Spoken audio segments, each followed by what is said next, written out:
Est-ce que tu te reconnais dans ces signes? Tu dors mal le soir? Tu es fatigué toute la journée, mais dès que ta tête touche l'oreiller, tu n'arrives pas à dormir? Et même quand tu dors entre 7 et 8 heures, tu te réveilles complètement épuisé. Tu prends du poids facilement, d'ailleurs au niveau du ventre, et tu ne sais pas comment t'en débarrasser. Tu as souvent des envies de sucre en fin de journée, pas parce que tu as faim, mais parce que tu es épuisé. Et tout ça, ça génère de l'anxiété et ton système digestif y est très sensible. Ballonnement, crampes, digestion lente. Et si tu te reconnais dans ces signes, ce n'est pas un problème de volonté ou de sport ou d'une mauvaise alimentation, c'est probablement le cortisol, le fameux cortisol, à savoir l'hormone du stress. Et ça peut te flinguer tous tes efforts que tu fais à côté. Et c'est exactement le sujet qu'on va aborder dans cette vidéo. D'ailleurs, si tu ne me connais pas, moi c'est Tony, je suis coach sportif, le diplômé d'État depuis 2022 et justement j'accompagne les femmes comme toi à perdre du gras, à retrouver leur silhouette et surtout le plus important, à retrouver confiance en elles. Sans régime, sans te priver toute la journée, sans extrême, juste avec une méthode claire qui est faite pour toi. On parle souvent que le cortisol, c'est le vrai problème. Mais qu'est-ce que c'est le cortisol? Donc déjà, on le sait, c'est l'hormone du stress. Mais cette hormone du stress n'est pas un problème. Pourquoi? Parce que tout simplement, ça reste une hormone, donc elle a un but précis. Et elle est même vitale. Je pense que tu as entendu sur les réseaux ce que ça veut dire le rythme circadien, et le cortisol y est beaucoup. Donc le rythme circadien, c'est ton horloge biologique interne qui est réglée sur 24 heures, calée entre la lumière et l'obscurité. Et donc c'est cette horloge qui va réguler bon nombre de tes hormones. Ton énergie, ton sommeil, ta faim et ton humeur au sens général. Le matin, entre 6h et 9h, ton corps sécrète naturellement du cortisol pour, de 1, te réveiller, pour mobiliser de l'énergie pour que tu puisses attaquer ta journée du bon pied, entre guillemets, et surtout pour activer ta vigilance. C'est normal, c'est utile, c'est fait pour ça. Sans ça, tu aurais beaucoup de mal juste à te réveiller et à lancer ta journée, mais genre vraiment. Et ensuite, dans la journée, à un moment donné, le cortisol redescend progressivement entre 18h et 21h. La mélatonine prend le relais, qui est donc l'hormone du sommeil, elle monte, le cortisol du moins est censé chuter, et tu t'endors et le cycle recommence. Ça, c'est quand tout fonctionne bien. Mais quand tu es dans un état de stress chronique, ce cycle est complètement déréglé. Le cortisol reste élevé le soir, alors qu'il devrait chuter naturellement. Le résultat est simple, tu n'arrives pas à t'endormir, même si tu es épuisé, surtout physiquement. Il y a autre chose. À la base, le cortisol, c'est un mécanisme de survie. Imagine, tu marches dans la rue, tu vois un danger, et en une fraction de seconde, ton cœur s'accélère.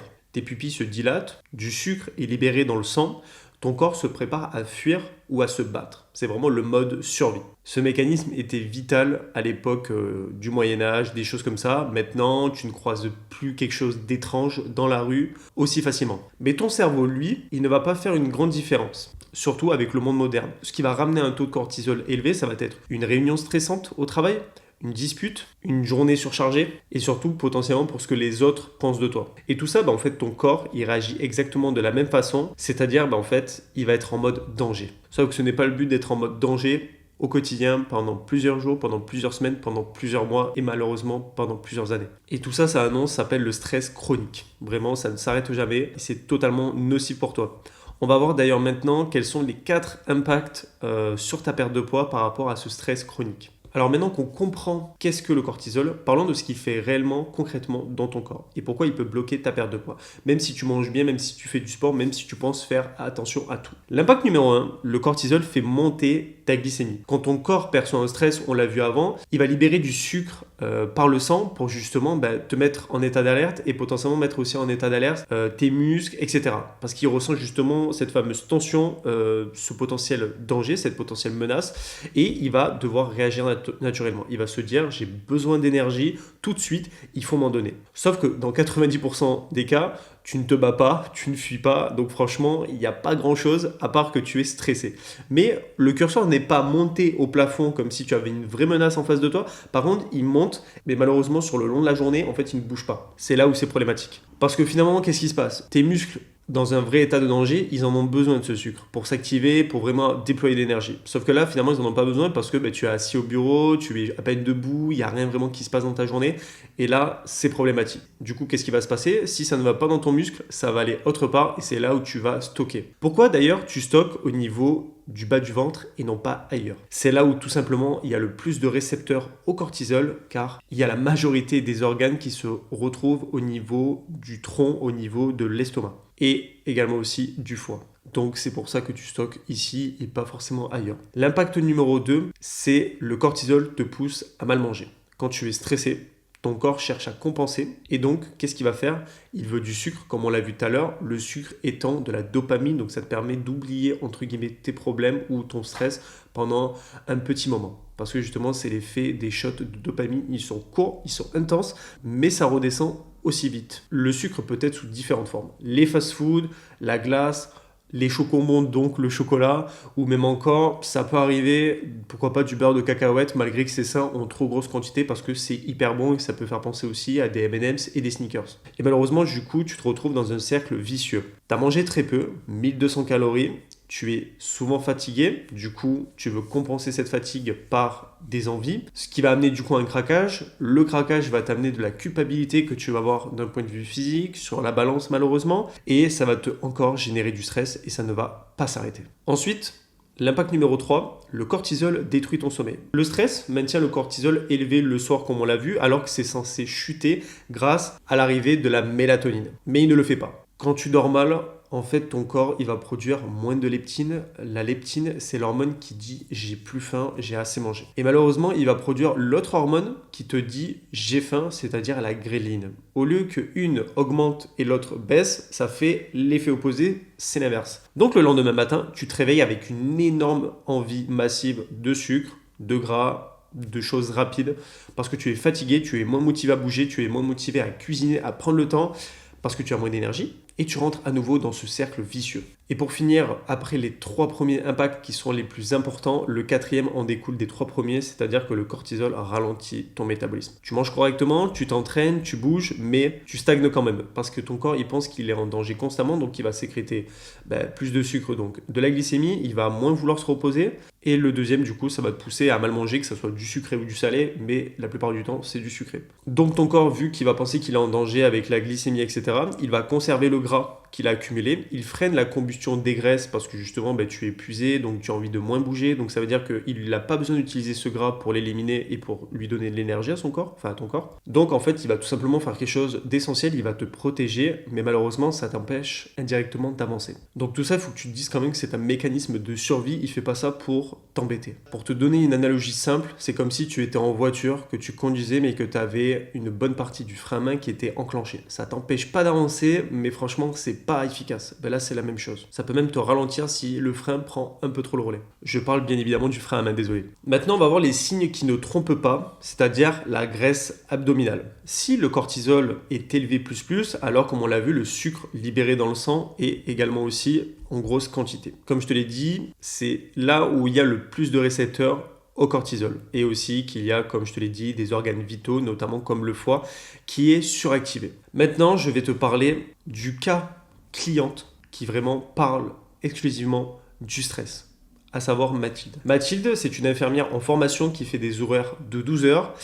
Elle est célibataire, elle est propriétaire d'une maison, donc franchement sa vie est assez rythmée et elle a eu 0 congé depuis 3 ans. Et vu que c'était passé, elle a aussi une hypothyroïdie. Une hypothyroïdie en fait c'est que la thyroïde, notamment T3 et T4 fonctionnent moins bien que les autres, on ne lui a pas enlevé mais ça fonctionne beaucoup moins bien, donc ça veut dire que vraiment là par contre son métabolisme il met plus de temps à récupérer, à perdre du gras s'il veut perdre du gras, prendre du muscle s'il veut prendre du muscle, etc. etc. Quand j'ai rencontré Mathilde, elle dormait 5 heures maximum par nuit par rapport à des antécédents personnels. Elle avait un rapport compliqué avec la nourriture, elle mangeait 1300 calories et une restriction sévère donc par rapport à cette alimentation et du coup forcément son corps était à bout. Elle me disait qu'elle mangeait assez à sa faim mais franchement c'était pas trop ça par rapport à son poids de corps, sa taille et aussi à son âge et à son quotidien qui était assez rythmé avec son boulot. Donc elle marchait quand même pas mal. On a donc travaillé uniquement sur ce qu'on pouvait contrôler, c'est le plus important. Le premier levier a été de faire un entraînement sans l'épuiser. 3 séances par semaine, pas une de plus, pas une de moins. 3 séances comme ça, elle a 4 jours pour récupérer avec partie structurée, une surcharge progressive pour qu'elle puisse progresser au fil du temps sans mettre son corps dans un état de stress et tout simplement pour lui redonner confiance dans son corps. Ça a permis de relancer doucement la machine, le métabolisme. Ensuite, on a activé le deuxième levier, c'est-à-dire la marche quotidienne. Pas du cardio intense, de la marche simple. On a associé la marche à une série Netflix. Elle la regarde du coup maintenant en marchant. Certes, c'est des écrans bleus, ça peut stresser le corps, mais en général, quand on regarde Netflix, c'est quand même un bon moment qu'on passe. Donc en fait, ça lui permet de faire une activité vraiment douce qui va pas augmenter drastiquement son rythme cardiaque, etc. Surtout qu'elle peut regarder ça juste après avoir mangé, donc ça peut aider sur la digestion et donc ça peut faciliter l'endormissement. Elle augmente sa dépense et en plus, elle associe ça à un moment quand même un peu de bien-être, c'est-à-dire se poser, voilà, regarder Netflix. Le troisième levier, on a bossé sur la récupération du système nerveux, surtout par rapport à l'hypothyroïdie. On a joué vraiment sur le magnésium et le zinc. Donc des compléments ciblés pour aider son système nerveux à la récupération la nuit. Ça a vraiment été quelque chose d'hyper essentiel parce que son corps vraiment en avait besoin, parce que justement son système nerveux était tout le temps en mouvement, voire même peut-être pendant la nuit. Il était abaissé, mais je pense qu'il était encore activé. Là, vraiment, le magnésium et le zinc, vraiment un meilleur lifestyle lui permet vraiment de reposer le système nerveux au maximum. Et le quatrième levier, ça a été le plus important avec elle, c'était l'hydratation. Mathilde buvait très très peu. Je pense que elle était honnête avec moi, elle m'a dit à peu près 500 ml par jour, donc 50 centilitres. C'est strictement rien. Le minimum nécessaire, c'est 1,5 litre. On a augmenté progressivement la consommation d'eau. Si elle boit mieux, ses organes fonctionnent mieux, sa digestion est meilleure, sa rétention d'eau diminue, les maux de dos aussi diminuent également, surtout quand on est infirmière. Ça fait quand même du bien quand ça diminue et indirectement aussi, les nutriments circulent beaucoup mieux dans le corps quand elle se nourrit, tout simplement. Donc on a augmenté sa consommation et voici les résultats de Mathilde. Comme tu peux le voir, Mathilde a perdu moins 3,8 kg en 7 semaines. Elle est passée de 80 kg, donc là c'est pas marqué, mais de base le poids de départ c'était vraiment le 20 février. Elle mange plus, on est passé de 1300 calories progressivement à 1600, 1800 calories, donc on a fait une relance un peu métabolique. Et d'ailleurs maintenant c'est sa maintenance, 1800 calories. Elle boit du coup beaucoup plus d'eau et du coup elle récupère mieux entre les séances, ce qui lui permet de mieux dormir et donc d'avoir activé sa perte de poids. Et comme tu peux le voir, vraiment le graphique est magnifique. C'est une courbe vraiment mais exponentielle, mais à l'inverse. Et franchement, c'est super agréable à voir. En plus de ça, il n'y a pas que la balance qui a bougé. Les résultats aussi sont physiques, notamment sur l'effet poignée d'amour, graisse viscérale. Moins 7 cm de tour de hanche et moins 5 cm de tour de taille. Donc franchement, les résultats sont juste incroyables. Si je peux lire exactement ce qu'elle a dit, voilà, grosso modo, elle avait un sweat qui était taille M avant qu'elle ne pouvait pas mettre, mais non, il est nickel et franchement, elle a de la marge. Et aussi, elle m'a dit que au niveau de ses leggings, c'était assez compliqué parce qu'elle devait les remonter assez souvent, donc ça montre qu'elle a perdu, je pense, une bonne taille de pantalon et potentiellement aussi au niveau du haut du corps parce que je ne l'ai pas montré là, mais elle a perdu presque 5 à 6 cm de tour d'épaule, ce qui est énorme, ce qui veut dire aussi que le niveau du haut du corps, elle peut commencer peut-être à baisser d'une taille à peu près.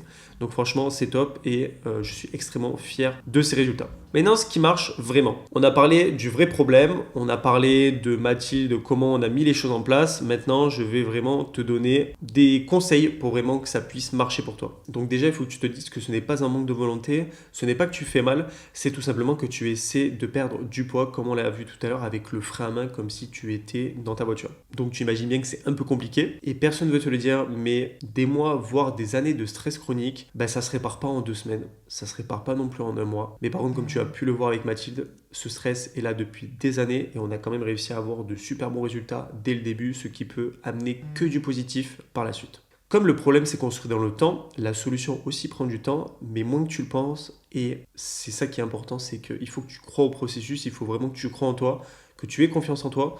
Et si tu donnes les bonnes choses au bon moment et que vraiment tu évites ce stress au quotidien qui ne t'aidera à rien dans ta vie dans tous les cas, ton corps il peut changer, ta confiance en toi peut augmenter, tu peux te sentir plus belle, tu peux mieux aller dans tes vêtements et après ça fait de toi une meilleure femme au sens général et donc peut-être après tu vas pouvoir mettre cette énergie au niveau professionnel, au niveau personnel, où tu veux d'ailleurs. Donc ce que j'ai appris avec Mathilde et avec toutes les femmes que j'accompagne, car ce n'est pas la seule qui a du stress chronique malheureusement, c'est que la transformation physique ça ne commence pas quand tu fais du sport, tu fais même du cardio à outrance. Elle commence pas non plus dans l'assiette seulement. Elle commence quand tu arrêtes de te battre contre ton corps et que tu veux commencer à vraiment changer, que mentalement tu te dis ça y est, j'arrête, je change. Comme tu avais pu le voir, Mathilde avait une hypothyroïdie, un sommeil catastrophique depuis l'enfance, des horaires de dingue, un passé difficile avec le sport et la nourriture. Elle a perdu le poids qu'elle a perdu et c'est pas parce qu'elle a souffert, c'est pas parce qu'elle a tout sacrifié, c'est parce qu'elle a enlevé le frein à main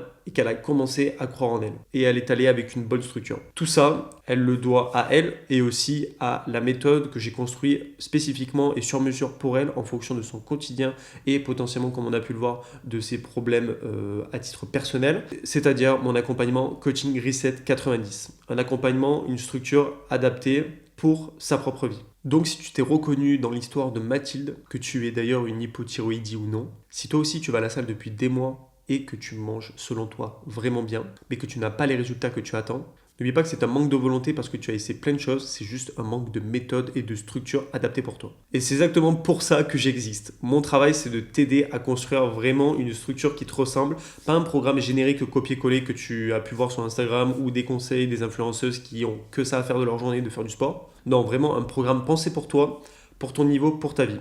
Donc là, concrètement, tu as deux options qui s'offrent à toi. La première option, comme tu peux voir à l'écran, c'est que tu m'envoies un message directement sur Instagram. Mon profil, c'est IamTonyOff. Tu me dis que tu viens de cette vidéo, tu me parles rapidement de ta situation, on échange ensemble et on prévoit de se prendre un appel ensemble si je pense pouvoir t'aider. Et je te le dirai très honnêtement, j'ai déjà refusé des candidatures parce que le profil était très complexe. Donc je te le dirai à 200% si je ne peux pas t'aider et je serai honnête envers toi. L'option numéro 2, c'est de remplir le formulaire Tally que tu vas retrouver dans la description de cette vidéo YouTube.